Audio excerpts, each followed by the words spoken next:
বিশ্বজুড়ে শুরু হলো ট্রেড ওয়ার। কালকে ডোনাল্ড ট্রাম্প চায়নার উপর নজিরবিহীনভাবে 104% শুল্কের ঘোষণা করে দিয়েছেন।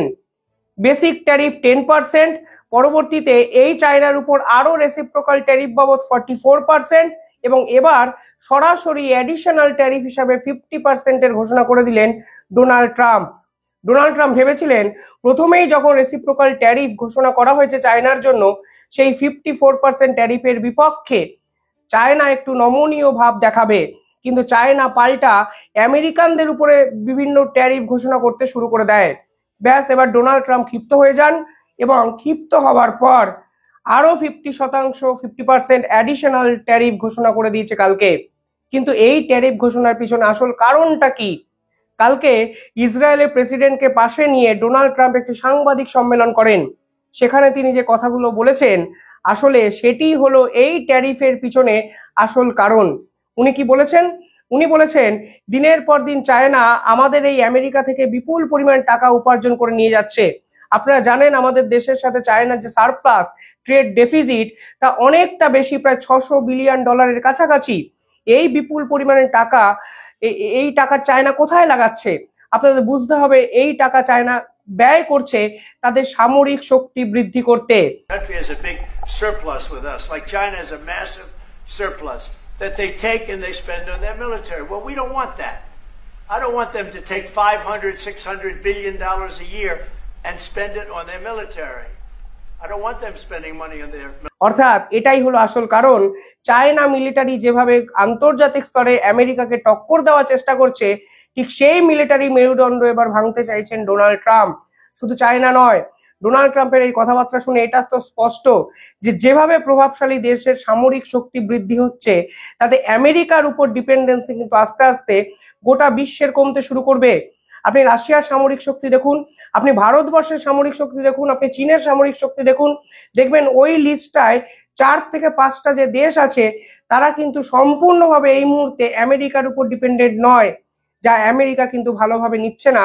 অন্তত ডোনাল্ড ট্রাম্পের এই কথাবার্তায় কিন্তু স্পষ্টভাবে বোঝা গেল। চায়না এবার কি করতে পারে দেখুন। চায়না এরপর নিশ্চিতভাবে হলিউড মুভিকে কিন্তু ব্যান করতে পারে। এই মুহূর্তে হলিউড মুভি রাশিয়ায় কিন্তু ব্যান করা হয়ে আছে। হলিউড মুভি রাশিয়ায় কিন্তু রিলিজডই হয় না। কিন্তু চায়নার এই যে দর্শকের বাজার, তা কিন্তু একাধিক দেশের বিভিন্ন সিনেমাকে জনপ্রিয় করেছে, হিট করেছে, এমনকি এই সকল পয়সা উপার্জন করতে কিন্তু সাহায্য করেছে। যদি ভারতের কথা বলেন, দেখবেন একটা লিস্ট যদি আমি আপনাদের দেখাই, দেখবেন ভারতের দঙ্গল, আমির খানের সেই বহুল প্রচারিত সিনেমাটা সব থেকে বেশি ব্যবসা কিন্তু করেছে চায়নায়। আপনি যদি লিস্টে দেখেন, অনেকে বাহুবলী বলবেন, পুষ্পা বলবেন, কিন্তু জেনে অবাক হবেন, এতদিন অবধি ভারতবর্ষের ইতিহাসে সর্বোচ্চ আয় করেছে এমন একটি সিনেমা, তার নাম কিন্তু দঙ্গল। ভারতবর্ষে সেই সিনেমাটি মাত্র 511 কোটি টাকা রোজগার করেছে, কিন্তু চায়নার মার্কেটে সেই ছবিটি রোজগার করেছিল 1230 কোটি টাকা। অর্থাৎ সব মিলিয়ে আন্তর্জাতিক এবং দেশের বাজার মিলিয়ে সেই ছবিটি কিন্তু 2200 কোটি টাকার উপরে রোজগার করে, এবং এই লিস্টে কিন্তু এখনো সর্বোচ্চ ইনকাম করা এরকম একটা ছবির লিস্টে কিন্তু ভারতের আছে। ফলে সব মিলিয়ে ভারতের মার্কেট কিন্তু অন্য দিকে যেতে শুরু করবে, যদি অফিসিয়ালি, বাকি নেই বলাই যায়, অফিসিয়ালি এই যুদ্ধের পর ভারতেরই কিন্তু লক্ষ্মী লাভ হতে 100% বাধ্য। তবে কালকে উল্লেখযোগ্যভাবে চায়নার পক্ষ থেকে একটি ভিডিও প্রকাশ করা হয়।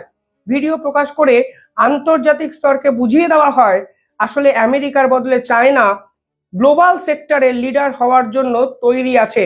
এই ভিডিও একটু দেখাতে চাই। সেখানে ওরা ক্যাপশনে লেখে, what kind of world do you want to live in? অর্থাৎ আপনারা কেমন বিশ্ব চান যেখানে আপনারা বসবাস করতে পারেন। This is our globe. An imperfect world. There is violence, hegemonism, greed. বিশ্বের একাধিক দেশ দিনের পর দিন আমেরিকার উপর ডিপেন্ড করেছে। আজকের দিনে দাঁড়িয়ে এসে আমেরিকা সেই ডিপেন্ডেন্সির মিসইউজ করছে বলে চায়না কিন্তু সরাসরি ভিডিও করে ঘোষণা করে দিয়েছে। এটি ভিডিও তারা প্রকাশ করেছে। তারা বলেছে, এই রকম পৃথিবী কি আপনারা চান যেখানে ভায়োলেন্স থাকবে? ভায়োলেন্সের যে ছবি তারা ব্যবহার করেছে, সেখানে গাজার ছবি ব্যবহার করেছে। অর্থাৎ প্রত্যেকটা আমেরিকান ইস্যু নিয়ে তারা একটি ভিডিও প্রকাশ করে বলেছে, যদি এই পৃথিবী আপনারা চান, তাহলে হয়তো আপনাদের এই দুনিয়াটাকেই বেছে নিতে হবে। তবে ভিডিওর শেষটাও কিন্তু আপনাদের মাথায় রাখতে হবে।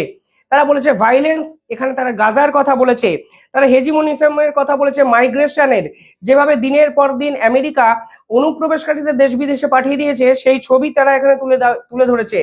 তারা গ্রিনল্যান্ডের ছবি তুলে ধরেছে, এক্সপ্লয়টেশনের কথা তারা বলেছে।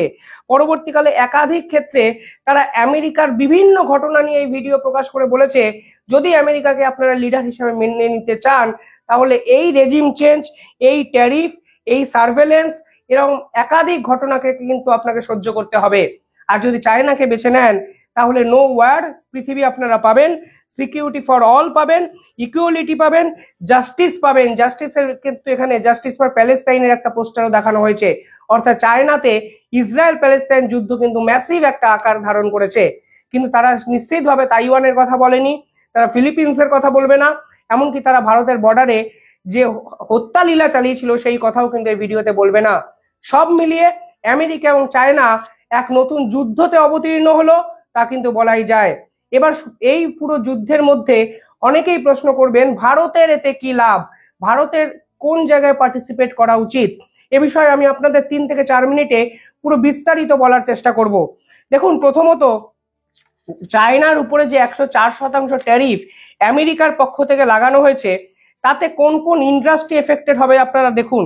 এখানে সব থেকে বেশি এফেক্টেড হবে electronics industry, textile industry, heavy machinery industry, automobile parts, metal, steel, aluminium, এই সকল ইন্ডাস্ট্রি কিন্তু এফেক্টেড হবে।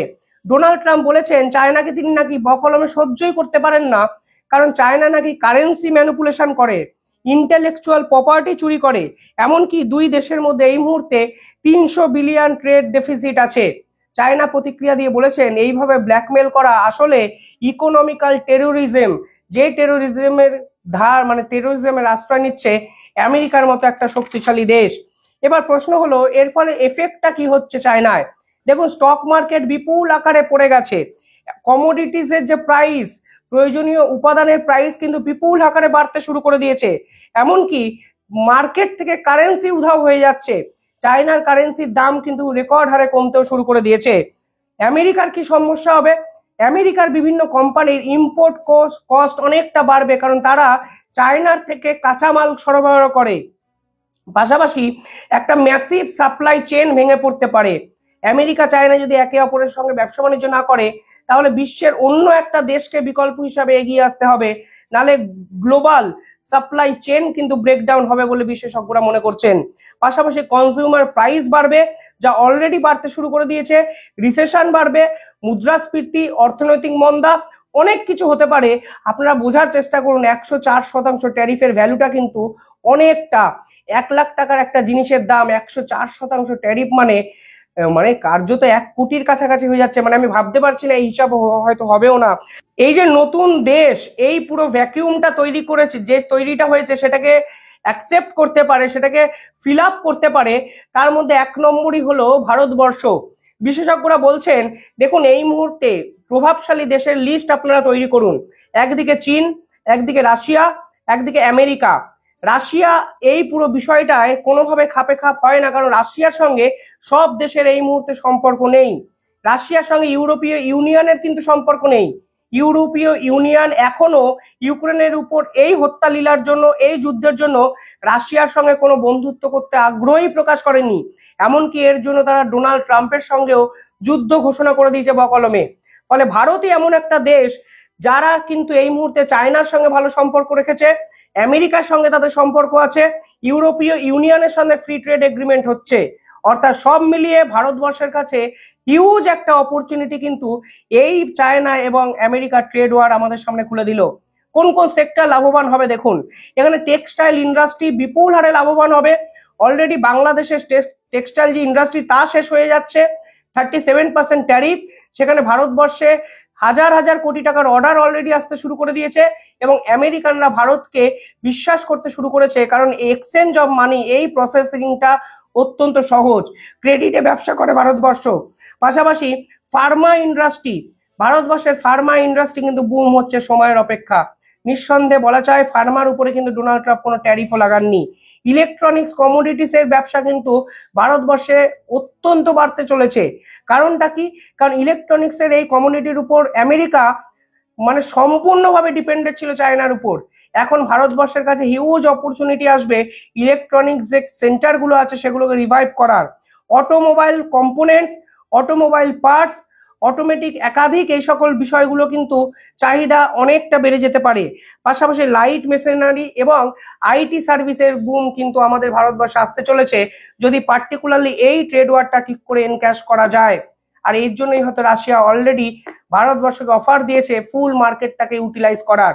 ফলে সব মিলিয়ে ভারতবর্ষের কাছেও একটা সোনার সুযোগ, যদি ইউটিলাইজ করতে পারে তাহলে ভারতবর্ষের অর্থনৈতিক বিভিন্ন সেক্টরে কিন্তু ভাগ্যলক্ষ্মী ধরা দিতেই পারে।